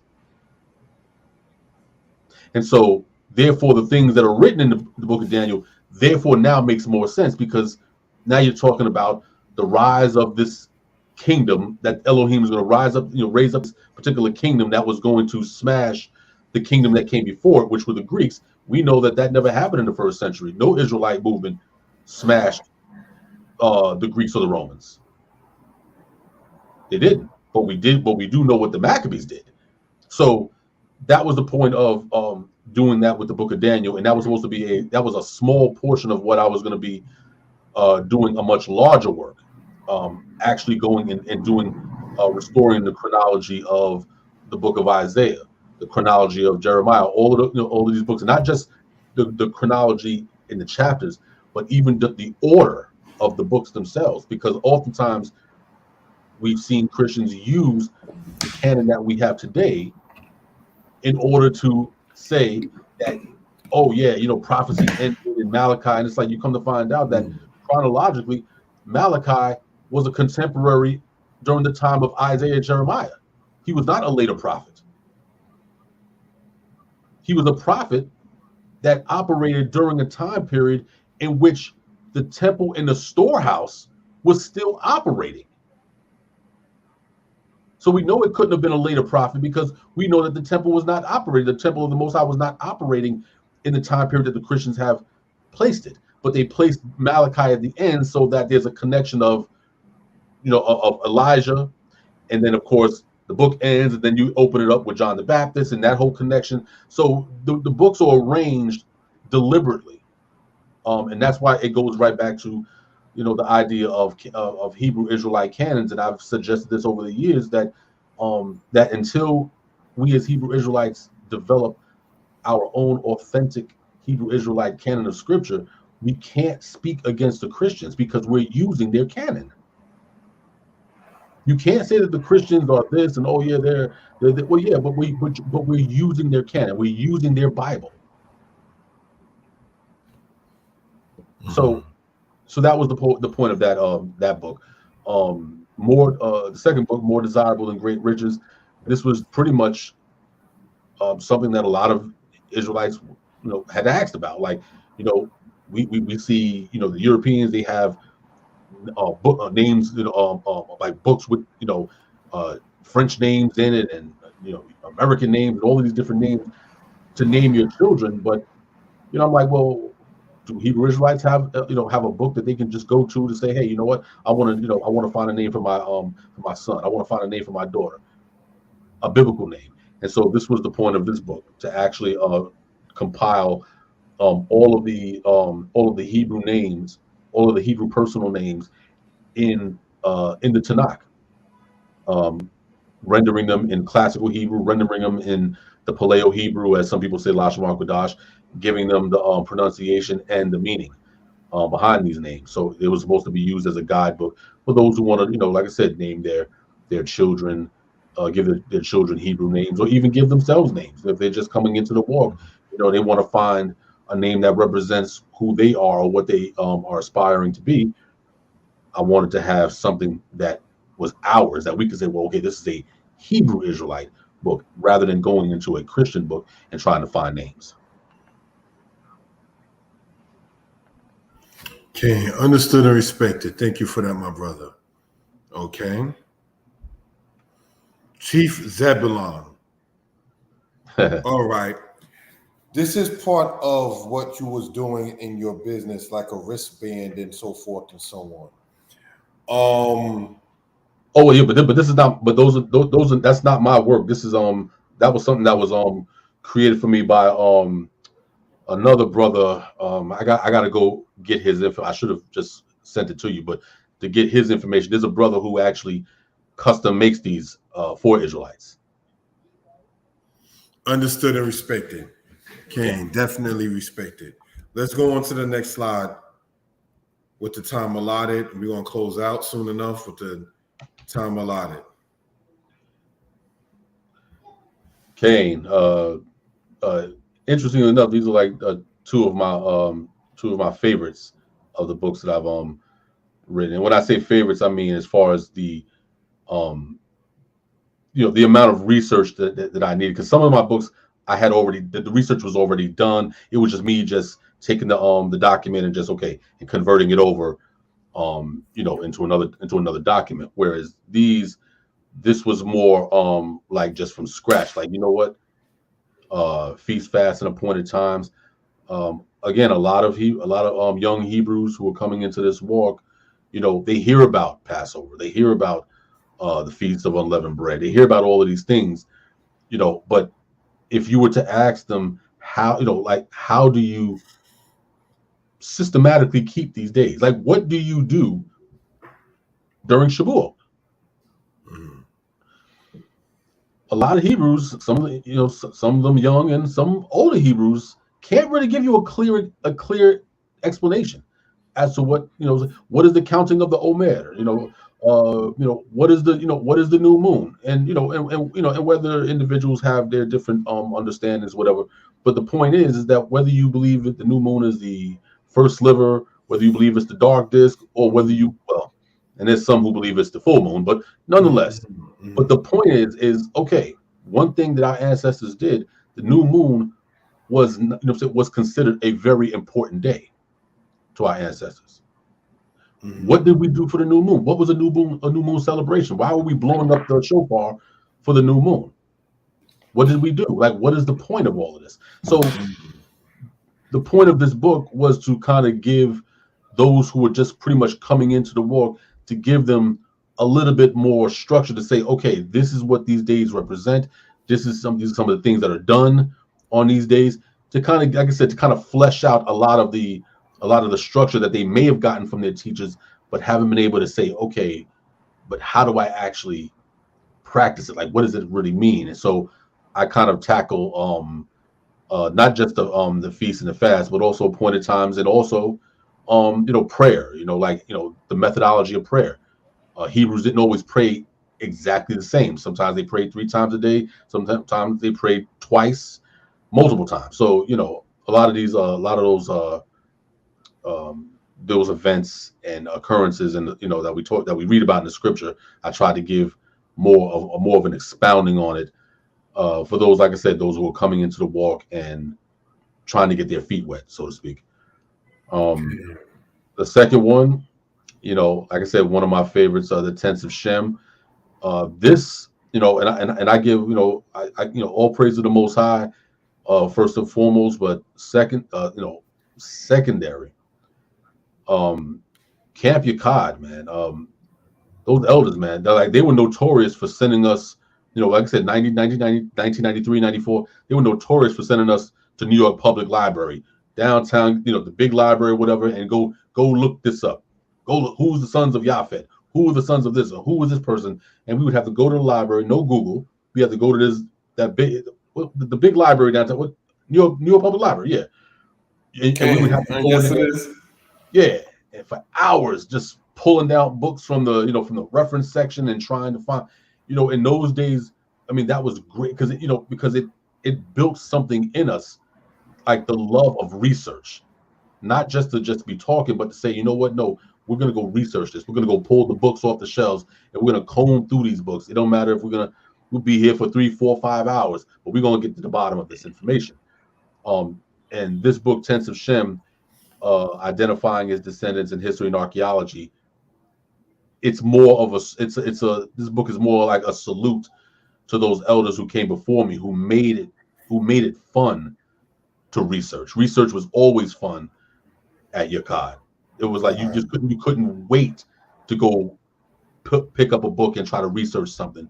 So I thought that this was something that should be out there for Hebrews who who run into they run into issues in the scripture that they haven't been made clear prior. Like, for instance, a lot of Hebrews don't know that that when you talk about the Arabs, the ancient Arabs in Arabia, that you got to remember that there were 3 waves of Arabs. And so when we talk about Arabs, we're not talking about the same people. The first wave was the children of Yoktan.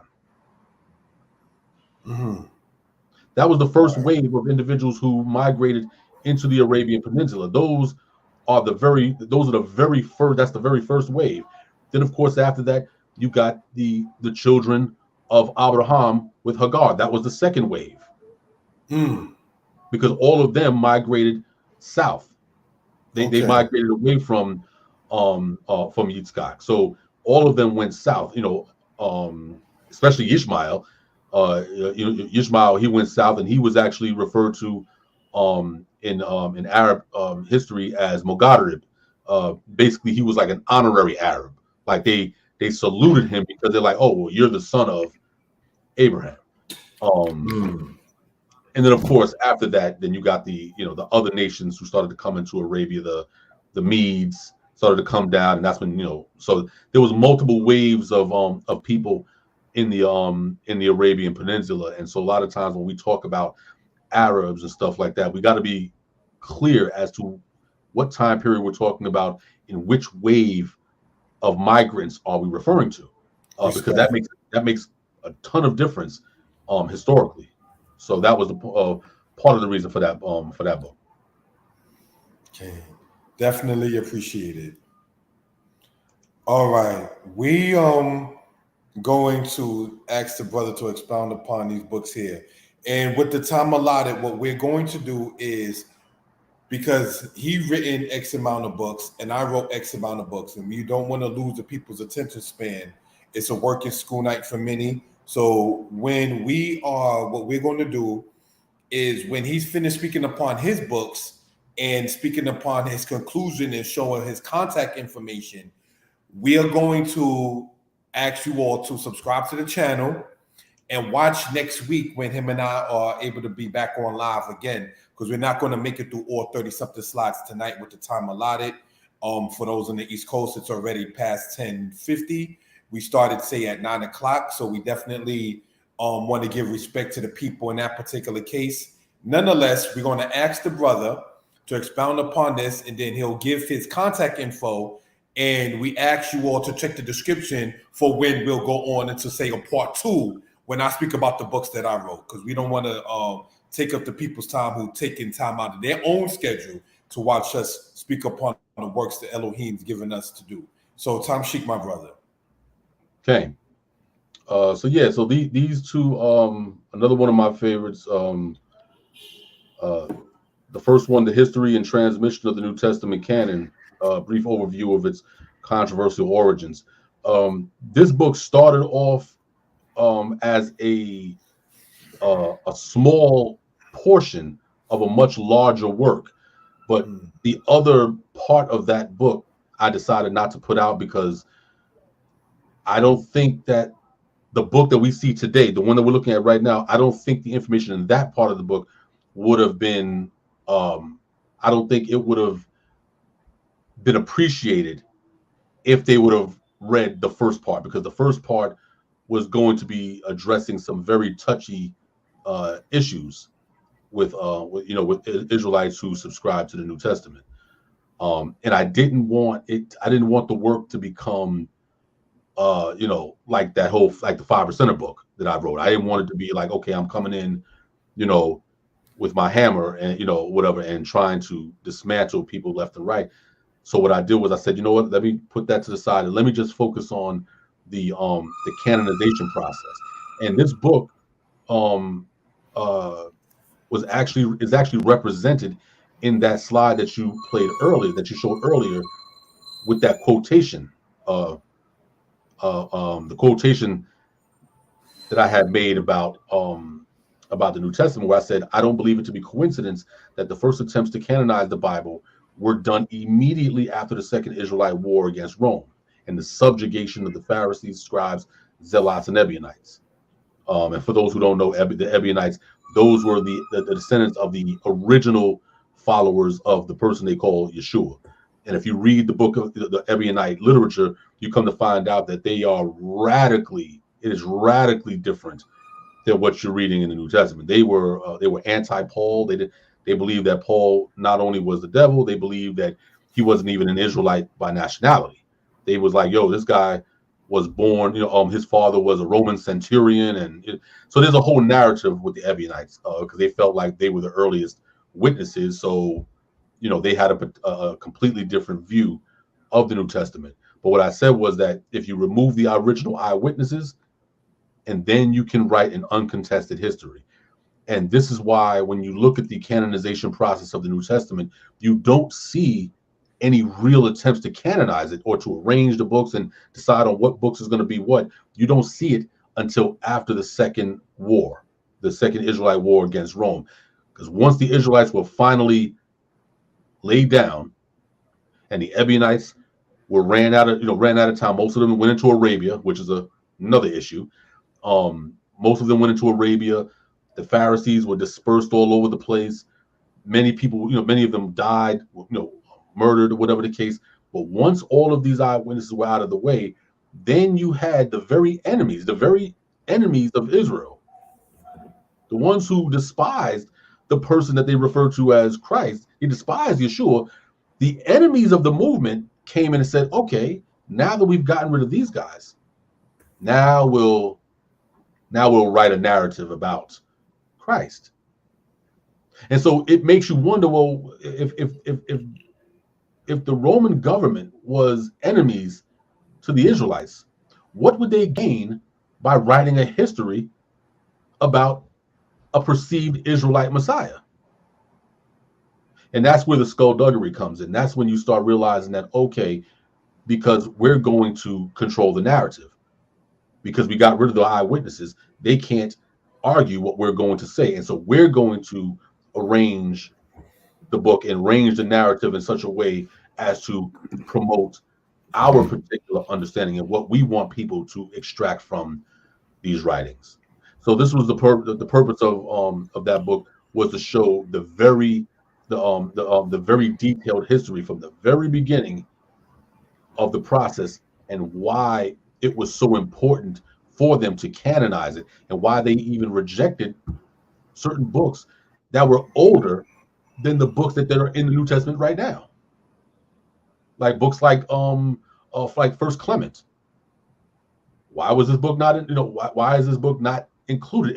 It's arguably the oldest book in the New Testament as far as the literature is concerned, but they were like, nah, we're not gonna add it. So I kind of address all of those issues in there in that book for that purpose. Lastly, the Kagai principle, which is actually the last book that I wrote, or the last book that I published, and it deals with the obvious issues of ancient and contemporary issues concerning camps and communal priorities, dealing with why there's division in the community, the problem with leadership. And I was touching on an issue that a lot of people didn't like, even when I first put it out there. There were some people who kind of were ducking and dodging it. And I was like, yo, if we're going to talk about the problems with leadership, let's talk about the problems with followership. Because leaders are not, because all of the problems that you see in Israel is not just simply coming from leaders. It's also coming from toxic followership. Because many of these followers, they're coming out of religion, they're coming out of the Christian church, they're coming out of these other religious platforms, and they're bringing their baggage, they're bringing their theological baggage with them. And many of these elders, they want to keep the numbers up in their congregations. So what do? They start turning a blind eye to what these individuals are coming in with, because they don't want the membership to decrease. We've seen it happen with the Christian church, where they're like, you know what, we want to keep the numbers, so you know what, we can't speak against homosexuality anymore, because we don't want, that if we speak against homosexuality, we'll lose 3/4 of our congregation. So we find the same issues are popping up in the Israelite community with toxic followership, toxic leadership, and actually not just talking about those issues, but also presenting tangible and viable methods to correct the problems. So we're not just putting out the issues and just bashing it. We're saying, okay, here's the problems. We know what the problems are. Now here's how we solve them. Here's some a couple of methods that we can use to solve these issues, and it's all rooted in the book of Haggai, which is arguably the least read book in the Tanakh. Mm-hmm. I mean, think about it. When people talk about precepts, like, yeah, man, I got these precepts, whatever. How many Israelites actually have anything highlighted in the book of Haggai? Okay, Haggai being Haggai. You're right. Mm-hmm. Okay, get an Israelite to quote anything out of that book. Be like, yo, quote me one verse out of that book. We can. You turned it in to get it back with holes. Right, but you see what I'm saying? It's like you start like, well, you got to think about it. Like, you tell somebody quote something out of Deuteronomy, people can give you that all day. They can give you Deuteronomy all day. They can give you Leviticus all day. They can give you Jeremiah, Isaiah all day. But what about Haggai? Understood. So the Haggai principle, because the Most High, a scenario happens in Haggai, the book of Haggai, where the Most High is like, yeah, you're talking about it's not time to return. Okay, you're dwelling in your sealed houses and you're living real good in Persia. You're living great. Yet my house is still laid waste. Consider your ways. So you're living good, but my house is trash. The hyenas are running to and fro on that land. And so that portion of Haggai, I tie into the narrative of what's going on today with Israel, and showing ways that we can solve these problems. Okay, understood and respected. Just want to land back before we close out in this particular matter, if we will. The brother mentioned something, and we're going to close out momentarily with the time allotted. Okay. You can see his info here. Maccabees merchandise 12 at yahoo.com, personal email and Etsy. And I'm going to leave this here and try to just state this to the people who joined on. Thank you for that. But the brother mentioned something about a draft. A lot of authors appear to become intimidated. And I don't want to use that word as if one is a coward. Right. But like it becomes a thing like, oh, if I write that, then how am I going to get that out? Then it becomes your second draft. Your first draft in many cases is not what you're going to present to the publisher, self-publisher or otherwise, to get the literature out. Just as much as when you go shopping, you put a lot of stuff in the cart and then you differentiate, okay, this is not needed, this is what it is. And it's the same thing with putting a book together.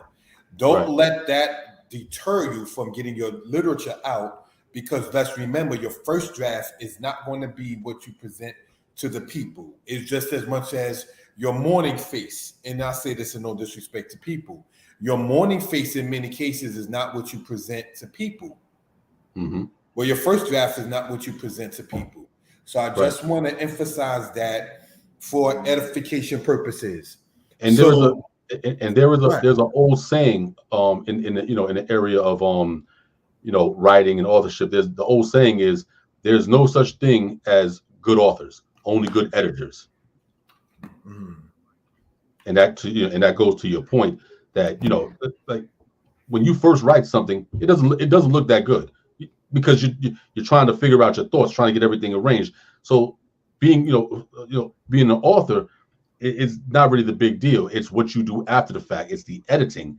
That's what makes the literature more important. So yeah, there's no such thing as good authors, just good editors. Kane. Shamatihu. I heard that before, Kane. You're right.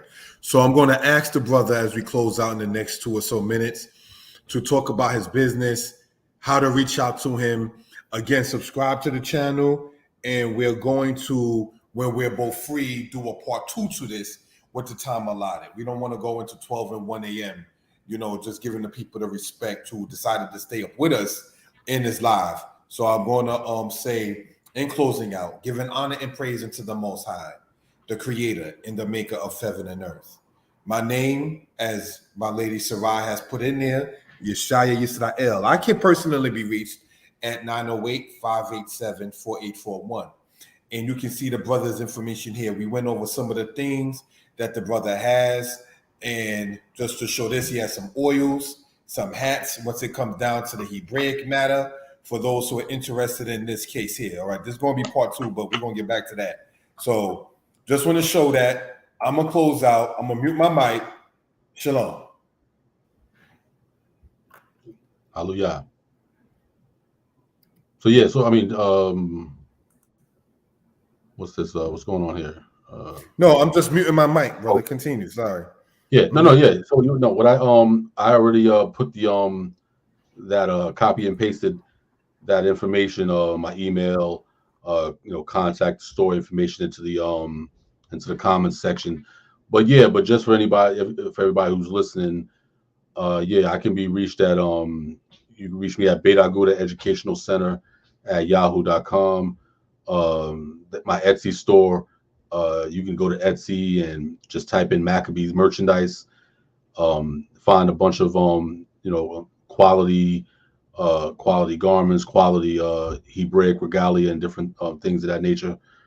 And my business email is maccabeesmerchandise12 at yahoo.com. And with that said, I just definitely want to say give honor and respect total rabbi for to the brother for having me on, for going through some history, touching on a bunch of different things, and definitely looking forward to part 2 so we can bring some more information out.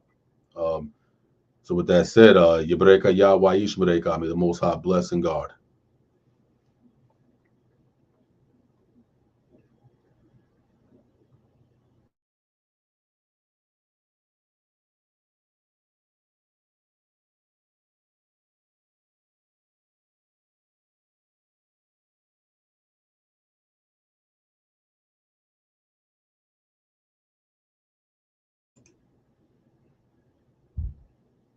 Okay, it's on you. You okay?